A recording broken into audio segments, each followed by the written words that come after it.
السلام علیکم ورحمۃ اللہ وبرکاتہ۔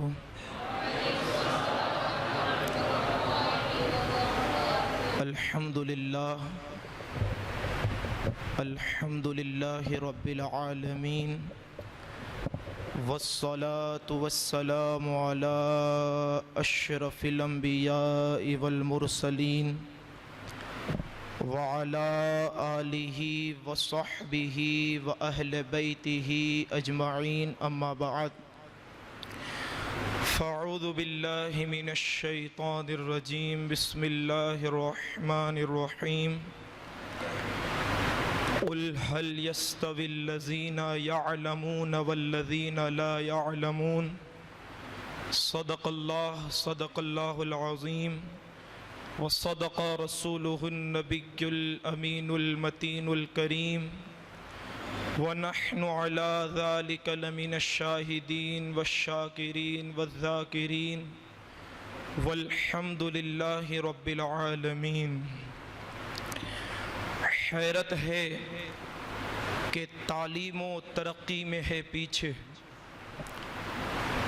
حیرت ہے کہ تعلیم و ترقی میں ہے پیچھے، جس قوم کا آغاز ہی اقرا سے ہوا تھا، جس قوم کا آغاز ہی اقرا سے ہوا تھا، اور یا رب دل مسلم کو وہ زندہ تمنا دے، یا رب دل مسلم کو وہ زندہ تمنا دے، جو قلب کو گرما دے، جو روح کو تڑپا دے، اور پھر وادی فارا کے ذروں کو چمکا دے، پھر وادی فارا کے ذروں کو چمکا دے، پھر شوق تماشا دے، پھر ذوق تقاضا دے، اور محروم تماشا کو پھر دیدائے بینا دے، محروم تماشا کو پھر دیدائے بینا دے، جو کچھ دیکھا ہے میں نے اوروں کو بھی دکھلا دے، جو کچھ دیکھا ہے میں نے اوروں کو بھی دکھلا دے، اور یہی ہے آرزو کہ تعلیم قرآن عام ہو جائے، یہی ہے آرزو کہ تعلیم قرآن عام ہو جائے، ہر پرچم سے اونچا پرچم اسلام ہو جائے، ہر پرچم سے اونچا پرچم اسلام ہو جائے۔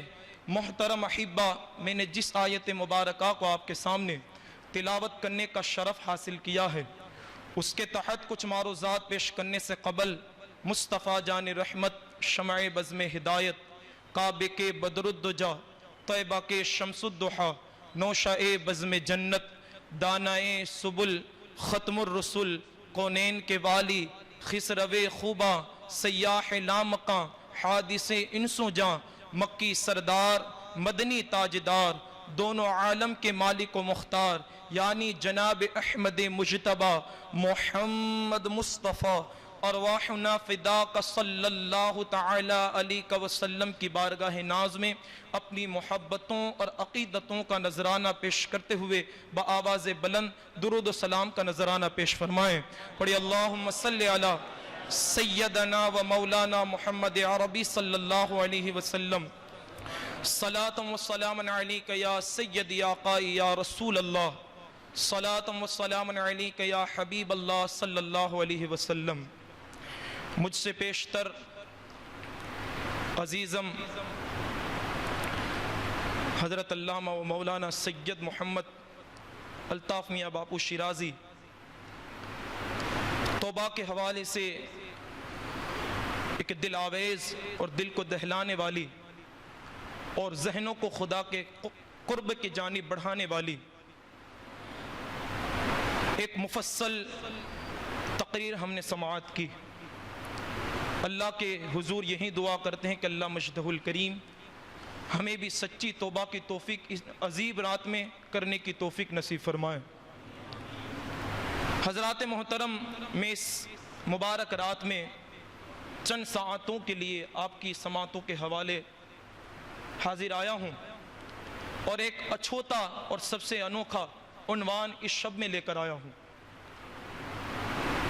کیونکہ اس عنوان کی قوم مسلم کے لیے اکثر ضرورت ہے، اور اگر اس عنوان پر گفتگو نہ کی جائے تو قوم مسلم آج جو زوال کی جانب جا رہی ہے، یہی ذہن کہتا ہے کہ وہ پھر اور بڑھتی جائے گی۔ حضرات محترم، قرآن مجید کی ایک مشہور آیت کریمہ کہ اللہ رب العزت ارشاد فرماتا ہے قُلْ هَلْ يَسْتَوِي الَّذِينَ يَعْلَمُونَ وَالَّذِينَ لَا يَعْلَمُونَ، اے محبوب تم فرما دو کہ علم والے اور جاہل برابر نہیں ہو سکتے۔ اس آیت مبارکہ میں اللہ رب العزت نے علم داں لوگوں کی تخصیص جہلا سے فرما دی کہ کبھی بھی کسی موقع پر، کسی پلیٹ فارم پر، کسی جگہ عالم اور جاہل کبھی ایک طرح کا نہیں ہو سکتا، کیونکہ علم کا اپنا ایک مقام ہے، علم کی اپنی ایک شان ہے، علم کا اپنا ایک وقار ہے، علم کی اپنی ایک عزت ہے کہ جس کو یہ نصیب ہوتا ہے اللہ رب العزت اس عزت والے علم کے صدقے اس کو بھی عزت والا بنا دیتا ہے، اس شان والے علم کے صدقے اللہ اس کو بھی شان والا بناتا ہے، اس عظمت والے علم کے صدقے اللہ اس کو بھی عظمت والا بناتا ہے۔ حضرات محترم، اگر کسی قوم کو آپ آسمان میں چمکتے ہوئے چاند کی طرح روشن پاؤ تو تم اس قوم کو دیکھنا تو لوگ کہیں گے کہ اس کے پاس مال زیادہ ہے اس لیے وہ عروج پذیر ہے، چاند کی طرح چمک رہی ہے، اس کے پاس شہرت ہے اس وجہ سے وہ چمک رہی ہے، اس کے پاس جو ہے ترقی ہے اس وجہ سے وہ چمک رہی ہے، لیکن یہ آپ کے سارے دعوے کھوکھلے ہیں۔ مجھ اشرفی کا یہ کہنا ہے کہ جس قوم کو تم ستارے اور چاند اور سورج کی طرح چمکتے دیکھو، اس قوم کو ذرا دیکھ لو، وہ تعلیم کے اندر سب سے آگے تم کو نظر آئے گی، اور جس قوم کو تم زوال کی جانب دیکھو، قدموں میں رونتا ہوا دیکھو، لوگوں کی جانب، لوگوں کی نظروں میں گرتا ہوا دیکھو، پستی کا شکار جس قوم کو دیکھو تو سمجھ جانا نہ اس کے پاس تعلیم ہے نہ اس کے پاس تربیت ہے۔ محترم حضرات، انسانی زندگی میں تعلیم کی ضرورت و اہمیت ایک مسلم حقیقت ہے، اور اس کی تکمیل کے لیے ہر دور میں نمایاں کارکردگی کی گئی ہے اور اس پر زور دیا گیا ہے، لیکن تعلیم کے اوپر جتنا زور دین اسلام نے دیا اتنا زور کسی نے نہیں دیا، کیونکہ خود پیغمبر اعظم صلی اللہ علیہ وسلم، معلم انسانیت صلی اللہ تعالی علیہ وسلم فرماتے ہیں کہ جس نے اپنے اصحاب کو اپنی محفلوں میں بٹھا کر اتنا علم کے قریب کیا، اتنا علم کے قریب کیا کہ اسی محفل میں بیٹھنے والا ابو بکر کبھی صداقت کا تاجدار بن کے چمکتا ہے، عمر کبھی عدالت کا پیکر بن کے چمکتا ہے، عثمان کبھی سخاوت کا سلطان بن کر چمکتا ہے، اور علی حیدر کرار بن کر چمکتا ہے۔ وہ محفل رسول کے صدقے ہوا کرتے تھے۔ تو حضور پاک علیہ الصلوۃ والتسلیم ارشاد فرماتے ہیں، حضرت انس رضی اللہ تعالیٰ عنہ سے روایت ہے، آقا دو جہاں صلی اللہ علیہ وسلم ارشاد فرماتے ہیں کہ ہر مومن، ہر مسلمان، مرد اور عورت پر علم دین کا حصول فرض ہے، علم دین کا حصول فرض ہے، اور یہ حدیث پاک جو ہیں صحائح ستہ کی کتابوں میں موجود ہے۔ محترم حضرات، حضور پاک علیہ الصلوۃ والتسلیم کے اس قول سے واضح طور پر ثابت ہو گیا کہ ہر مسلمان کو طلب علم کا طلب کرنا فرض ہے، ضروری ہے، لازمی ہے، لیکن بات یہ ہے کہ علم کتنا حاصل کرے۔ سوال یہ ہے کہ کتنا حاصل کرے۔ کیا ہر کوئی عالم بن جائے؟ کیا ہر کوئی مفتی بن جائے؟ ہر کوئی محدث بن جائے؟ ہر کوئی مفسر بن جائے؟ ہر کوئی شیخ الحدیث بن جائے؟ ہر کوئی شیخ التحقیق بن جائے؟ نہیں، ایسا نہیں ہے۔ علم کتنا حاصل کرنا ہے ہر مسلمان کے لیے. اور اگر کوئی عالم بن گیا تو یہ رب کا فضل ہے, اگر کوئی مفتی بن گیا تو یہ رب کا فضل ہے, اگر کوئی مفسر بن گیا تو یہ رب کا فضل ہے, اگر کوئی محدث بن گیا تو یہ رب کا کرم ہے, رب کی عنایت ہے. لیکن ہم ہر مسلمان کو کتنا حاصل کرنا ہے اس حدیث پاک کی روشنی میں.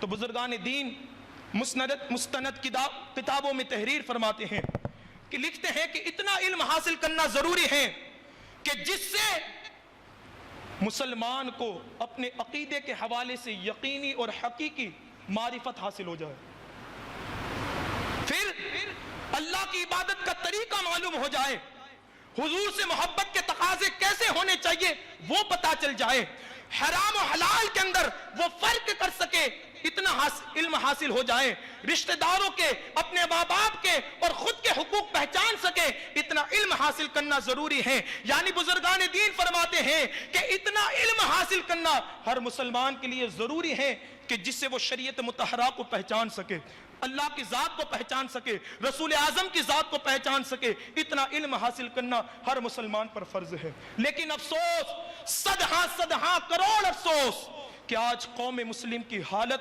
اور جہالت کی حیرت ہیں اور انتہا ہیں. استاذ گرامی اور بالخصوص حضرت مولانا جعفر صاحب کی موجودگی میں یہ ایک بات پیش کروں جو آج میں نے پروفیسر کی ان کے مقالے میں یہ بات پڑھی تو میری حیرت کی انتہا نہ رہی. کیا بات تھی عجیب. اگر اس بات کو میں آپ کے سامنے پیش کروں تو میرا دل یہ کہتا ہے کہ ہر کسی کی آنکھیں شرم کے مارے نیچے جھک جائے گی, اور وہ حقیقت ہے جو انہوں نے بیان کیا. پروفیسر صاحب اپنے مقالے میں لکھتے ہیں, کیا لکھتے کہ ذرا سنیے گا, کہ آج قوم مسلم جہالت کے اندر جو اپنی زندگی گزار رہی ہے وہ کیا ہے ذرا دیکھیں. وہ لکھتے ہیں کہ ہندوستان کی حکومت نے تقریباً 2004 کے اندر ایک ٹیم کو تیار کیا. سنیے گا, میں آپ کو سنجیدگی کے ساتھ بتا رہا ہوں. 2004 میں ایک ٹیم کو تیار کیا اور اسے یہ حکم دیا ہندوستانی حکومت نے کہ ہندوستان میں جتنے مسلمان ہیں ان کا سروے کیا جائے کہ کتنی تعداد میں ہے. پھر دیکھا جائے کہ وہ سماجی اعتبار سے, ملی اعتبار سے, ترقی کے اعتبار سے, تعلیم کے اعتبار سے وہ ہمارا مقابلہ کر سکتے ہیں یا نہیں کر سکتے. ہمارے سامنے وہ اس معیار پر کھڑے رہ سکتے ہیں یا نہیں رہ سکتے, ہمارا مقابلہ وہ کر سکتے یا نہیں کر سکتے. اب سنیے, وہ ٹیم اپنے کام میں لگ گئی اور بڑی پیچیدگی کے ساتھ اس نے اپنے کام کو انجام دیا. جیسے اس نے اپنے کام کو انجام کیا, سارے ہندوستان کے مسلمانوں کا سروے کیا, ان کی ملی حیثیت کو بھی دیکھا, ان کی سماجی حیثیت کو بھی دیکھا, ان کی ترقی یافتہ دور کو بھی دیکھا, اور اس کے بعد ان کی تعلیمی حیثیت کو بھی دیکھا. اس کے بعد نتیجہ کیا نکلا, اب دل کے کانوں سے سنیے گا. وہ ٹیم کہتی ہے ہندوستان کی حکومت سے, یہ 2004 کی بات ہے, وہ کہتی ہے اے ہندوستان کی حکومت تو مسلمان سے گھبرا نہیں, کیونکہ سماجی اعتبار سے وہ ہمارا مقابلہ نہیں کر سکتے, اس کا کوئی مقام نہیں ہے سماج میں. پھر وہ دولت کے اعتبار سے ہمارا مقابلہ نہیں کر سکتی, کیونکہ دولت کے اعتبار سے مسلمان ہمارا کبھی مقابلہ کر ہی نہیں سکتی, کیونکہ ہندوستان کی سرزمین پر سب سے زیادہ اگر کوئی قوم غربت کا شکار ہے تو وہ قوم مسلم ہے. تو دولت کے اعتبار سے تو ہمارا ناممکن مقابلہ ہے. پھر وہ جو سیاسی اعتبار سے, تو سیاسی اعتبار سے بھی قوم مسلم ہمارا مقابلہ نہیں کر سکتی, کیونکہ پارلیمنٹ کے اندر ہر بڑے عہدے کے اندر مسلمان سب سے پیچھے نظر آتے ہیں, تو سیاسی اعتبار سے بھی ہمارا وہ مقابلہ نہیں کر سکتی. اب میرے عزیزو سنیے گا, وہ ٹیم کہتی ہے کہ تعلیم کے اعتبار سے بھی مسلمان ہمارا مقابلہ نہیں کر سکتی. کیوں؟ کیونکہ ایجوکیشن کے اندر, عصری تعلیم کے اندر مسلمان کا معیار اتنا گرا ہوا ہے کہ مسلمان کے بچے 10 پاس تو کجا, وہ تو 8 کو بھی آگے نہیں بڑھتے, اور ہماری قوم جو ہے بڑے بڑے کالج کے اندر, بڑی بڑی یونیورسٹی کے اندر اعلیٰ تعلیم حاصل کر رہے ہیں تو دنیاوی تعلیم میں تو وہ قوم ہمارا مقابلہ نہیں کر سکتی۔ اب سنیے جو میں اصل بات کہنے لگا ہوں وہ کیا ہے کہ جس کو پروفیسر صاحب نے اپنے اس مقالے میں لکھا۔ اب اگر آپ سنیں گے تو آپ کی نگاہیں شرم کے مارے نیچے جھک جائے گی، اور اس بڑی رات میں آپ سے میں یہی گلہ رکھوں گا اور آپ کو یہی بات عرض کروں گا، اگر اس بات کو سن کر اگر آپ کے دل پر چوٹ لگ جائے تو آج سے جن بچوں کو آپ نے مدرسوں کی دہلیز سے روکے رکھا ہے ان کو مدرسوں میں ضرور پہنچائیے گا۔ اگر آپ بھی طالب علم نہیں بنے، طلب علم میں زندگی گزار رہے ہیں تو کچھ بھی ٹائم نکال کر مدرسوں کو آباد کر دیجئے گا۔ وہ کہتا ہے کہ دنیاوی تعلیم میں تو مسلمان ہمارا مقابلہ نہیں کر سکتی، لیکن حیرت کی بات یہ ہے، سنیے، حیرت کی بات یہ ہے کہ جس مذہب کو وہ فالو کرتے ہیں، جس مذہب کا وہ کلمہ پڑھتے ہیں، جس مذہب کو وہ مانتے ہیں، اس کی تعلیم کے اعتبار سے، یعنی دینی تعلیم کے اعتبار سے ان کے حالات یہ ہیں کہ جب ہم نے مسلمان کا سروے کیا اور ان کو دیکھا کہ جس مذہب کو مانتے ہیں اس تعلیم کے اندر وہ کتنا آگے ہیں، تو ہم نے جب دیکھا تو کیا دیکھا کہ 100% ہندوستان کے مسلمانوں میں، کتنے زور سے بولیے آپ، 100%، 100% مسلمانوں میں جو ہندوستان کے ہیں، 100% مسلمانوں میں صرف 4% مسلمان ایسے ہیں کہ جن کے بچے مدارس دنیا میں تعلیم حاصل کر رہے ہیں۔ کہاں 100% اور کہاں 4%، یعنی 4% کو 100% میں سے نکال دیا جائے بچتے کتنے؟ 96%۔ اب میں آپ سے پوچھوں کہ وہ 96% گئے کہاں؟ کہاں چلے گئے؟ تو بتاؤں کہاں چلے گئے؟ تعلیم کی دوری نے انہیں شراب کے اڈوں کے قریب کر دیا، تعلیم کی دوری نے انہیں جوؤں کے کاروبار کے قریب کر دیا، تعلیم کی دوری نے ان کو زنا خوری کے قریب کر دیا، تعلیم کی دوری نے ان کو اتنا گرا دیا کہ آج معاشرے کے اندر ان کی کوئی حیثیت نہیں ہے۔ اب سوچئے آپ، 100% مسلمانوں میں صرف 4% مسلمان ایسے ہیں کہ جو دین کی تعلیم حاصل کر رہے ہیں۔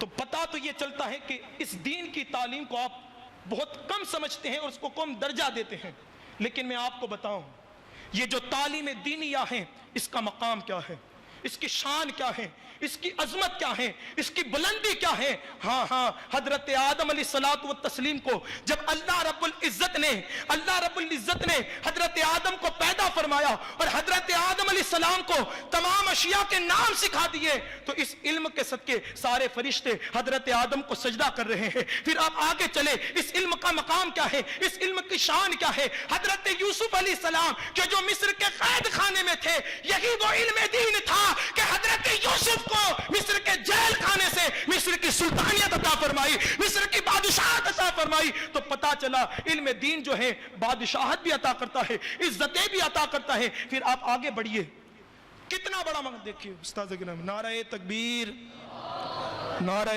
رسالت، نعرہ حیدری، فیضان شب برات۔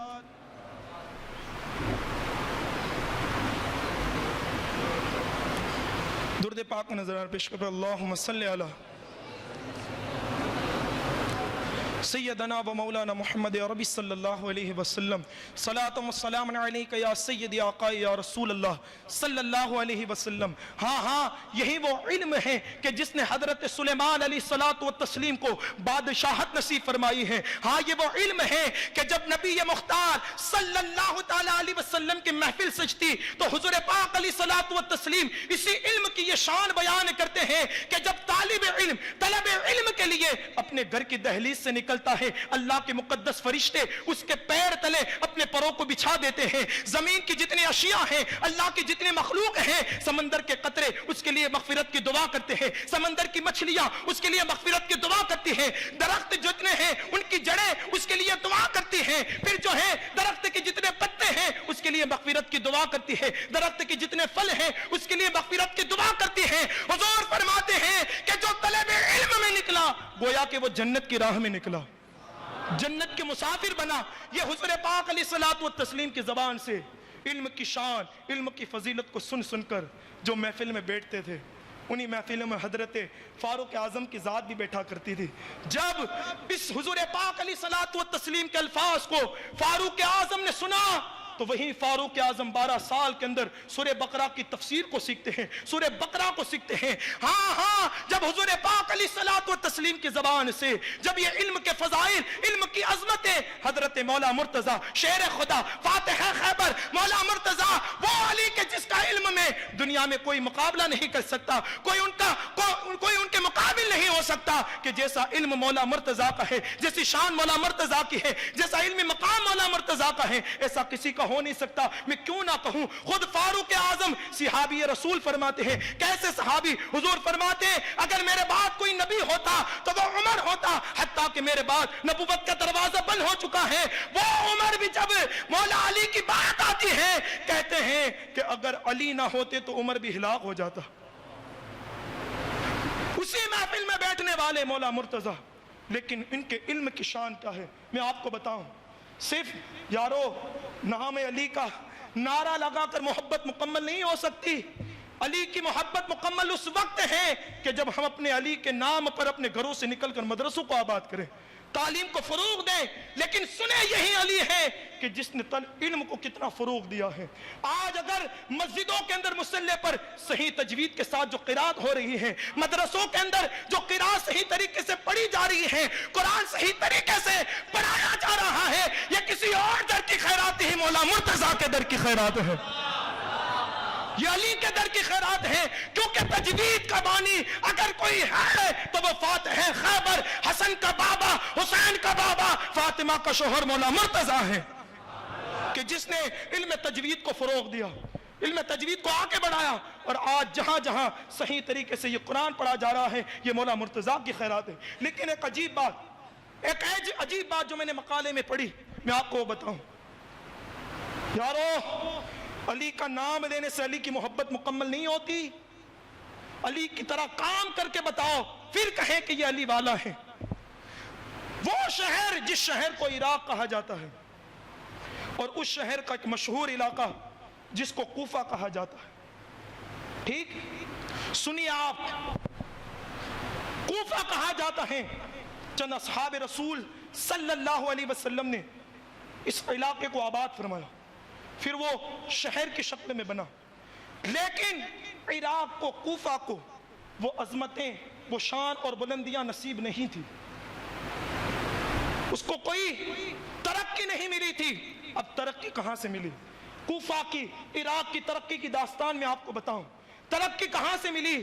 وہ علی مرتضیٰ, تڑپ کے بولے سبحان اللہ, فاتح خیبر, وہ علی کے جس کی شان یہ ہے. حضور فرماتے ہیں میں علم کا شہر ہوں, علی اس کے دروازے ہیں. جب وہ علی مدینہ سے نکل کر اپنے علم والے قدموں کو لے کر جب وہ کوفہ شہر میں آباد ہوئے تو وہی علی نے اس منبر پر بیٹھ کر کوفہ کی جامع مسجد میں بیٹھ کر لوگوں کو قریب بلایا, ان کو تفسیر بھی قرآن کی سکھائے, ان کو حدیث بھی سکھائی, حضور کی حدیثیں بھی سکھائی, دین پر کیسے چلا جائے سب کچھ سکھایا. اب ذرا دیکھیں اس علاقے کو, اس شہر کو ترقی کتنی بڑی ملی. پھر حضرت امام بخاری کہ جس کا علم حدیث میں بڑا کام ہے, کہ جب حدیث کی بات آتی ہے, جب بخاری کی روایت آتی ہیں تو پھر شک کا کوئی احتمال نہیں ہوتا.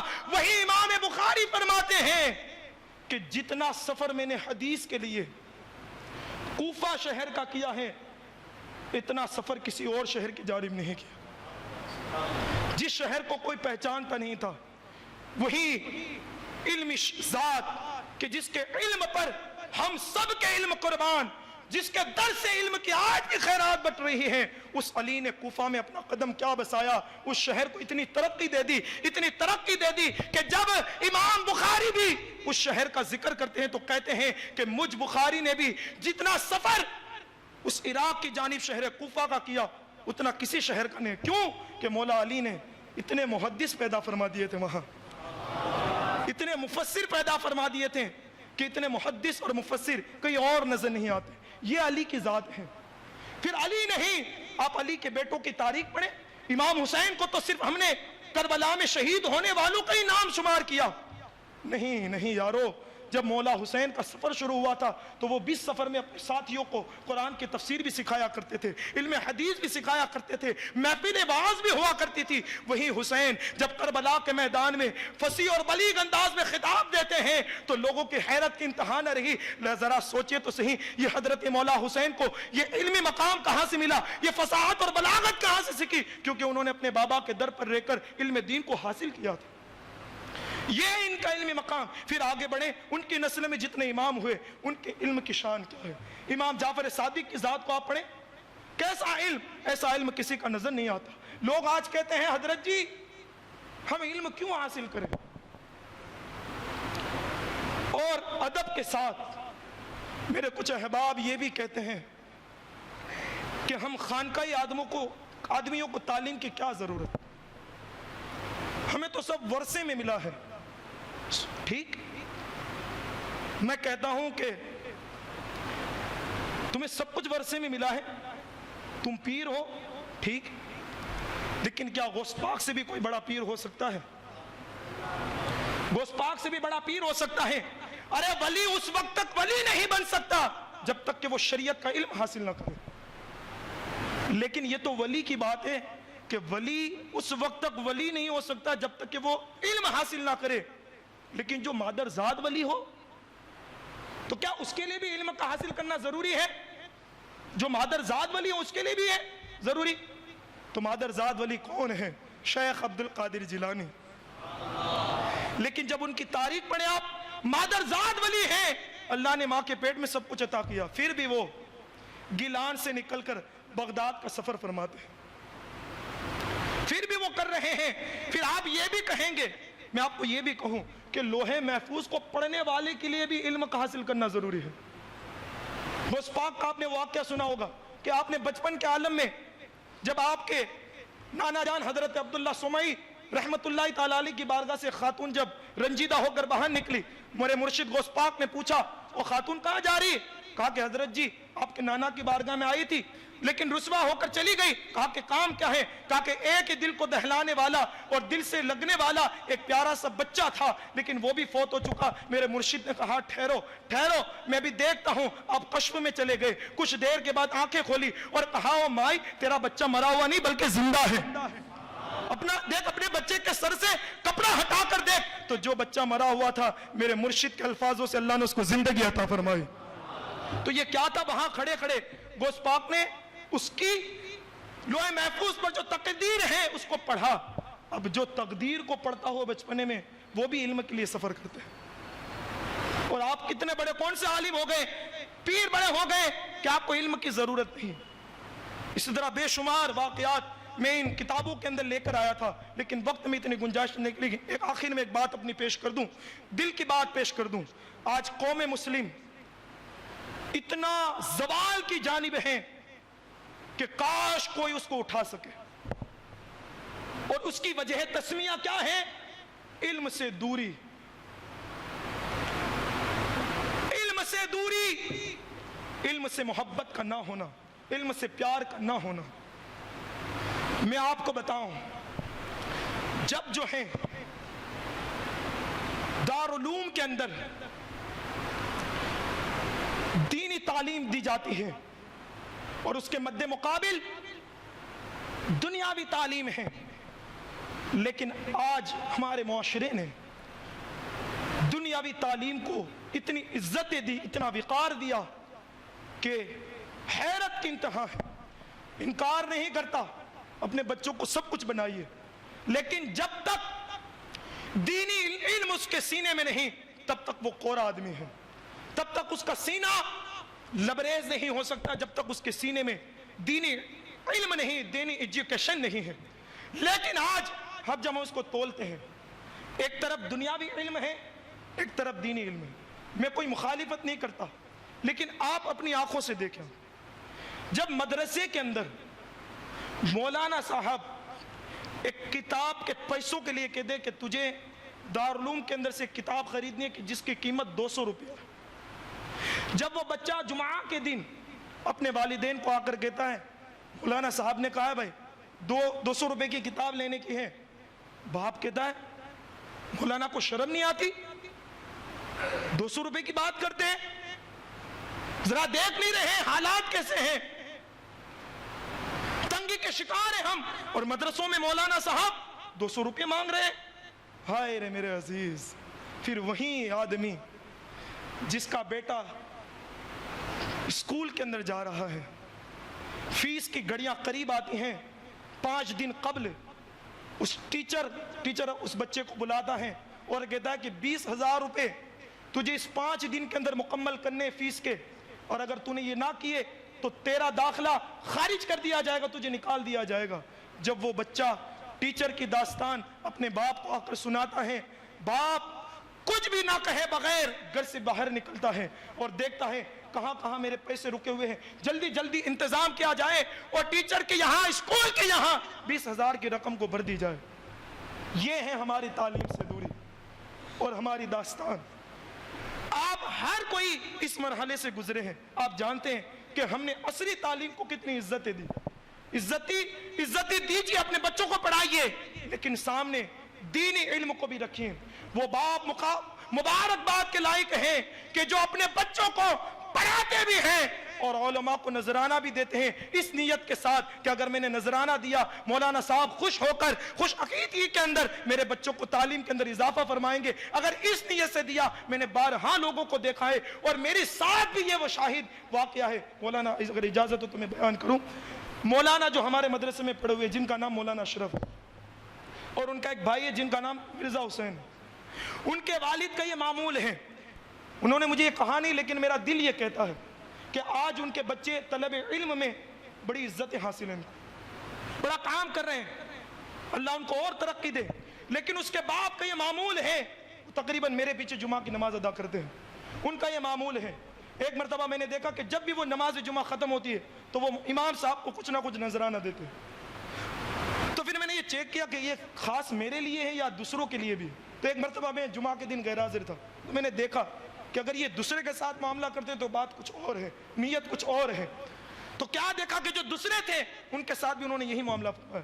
تو میں نے اپنے عزیزوں سے کہا کہ اگر اپنے بچوں کو پڑھانا چاہتے ہو تو علماء کی خدمت کرنا شروع کر دو, اللہ تمہارے بچے کو کسی نہ کسی طرح مدرسے کا مسافر بنائے گا. یہ حقیقت ہے. آپ اور دیکھیں, آپ آج یہ جہالت جو ہماری قوم کے اندر پائی جا رہی, یہ علم نہ ہونے کی بنیاد پر ہے. آج ہماری قوم شب برات نہیں آتی, اس سے 10 دن قبل یہ ایک چارٹ بنتا ہے کہ ہم نے اتنے کلومیٹر کا سفر کرنا ہے, اس درگاہ پہ جانا ہے, پیٹرول اتنا ڈالنا ہے, ٹائر کیسا اچھا ہے یا نہیں, اس کے بعد گاڑی اچھی کام کر رہی ہے یا نہیں, ہمیں اتنا سفر کرنا ہے, پوری رات اس طرح گزارنی ہے, وہاں یہ کھانا ہے, وہاں یہ کھانا, یہ پورا چارٹ بنایا جاتا ہے 10 دن قبل شب برات کے. اور آج وہی ہماری قوم کی جہالت کی انتہا, یہ نہیں دیکھتی کہ سال سال تک میں نے کتنے گناہ کیے ہیں. آج رات مسجد میں جاؤں گا, سجدہ کروں گا اور اپنے رب سے توبہ کروں گا, معافی مانگوں گا. یہ سب ہماری دوریاں مسجدوں سے کیوں ہیں؟ یہ تعلیم سے دوری ہونے کی وجہ سے. تو اپنے آپ کو تعلیم کے قریب کیجئے, دین کا علم حاصل کریے. یہ مدرسے جو آباد ہیں الحمدللہ بفضلہ تعالی, حضور محسن ملت نے بڑا کرم کیا کہ دارالعلوم شمس تبریز کے زیر اہتمام دینی مدارس کا اہتمام کیا کہ جہاں بڑے بڑے لوگ مدرسوں میں جانے کے اندر شرم کرتے تھے, انہی کے علاقوں کے اندر ایک پوشیدہ جگہ کے اندر مدرسوں کو قائم کر دیا. لیکن حیرت کی انتہا یہ ہے کہ ہم اس کام کے اندر جوائن نہیں ہو رہے ہیں, انوالو نہیں ہو رہے ہیں, ان کا ساتھ نہیں دے رہے ہیں. میں آپ سے عرض کروں گا, اگر آپ کو اللہ نے موقع دیا ہے, صبح سے لے کر شام تک اگر آپ تجارت کر رہے ہیں, رات کے وقت ان مدرسوں کو دیجئے. آپ کی زندگی بھی سنورے گی, دنیا کی زندگی بھی سنورے گی, اور کل قیامت کے دن آپ کی زندگی سنورے گی. اور آج ہی سے یہ نیت کر لیجئے کہ ہم نے جتنا علم حاصل نہیں کیا, آج سے انشاءاللہ مولا تعالی ہم مدرسوں کو آباد کریں گے, ہم اپنی مسجدوں کو آباد کریں گے, اور جو کچھ ہم نے نہیں آتا انشاءاللہ ہم اس کو سیکھنے کی, سمجھنے کی اور پڑھنے کی کوشش کریں گے. آئیے اللہ رب العزت کی بارگاہ میں دعا کرتے ہیں, اللہ کریم ہمیں خوب سے خوب طلب علم کی توفیق عطا فرمائے, طلب علم کا ہمیں مسافر بنائے, ہمیں خوب سے خوب طلب علم میں اپنی زندگانی گزارنے کی توفیق عطا فرمائے. جو کچھ بیان ہوا اس پر سب سے پہلے مجھے عمل کی توفیق عطا فرمائے, آپ احباب کو سن کر اس پر عمل کی توفیق عطا فرمائے, اور عوام الناس تک عام کرنے کی توفیق عطا فرمائے. وما الینا الا البلاغ. السلام علیکم.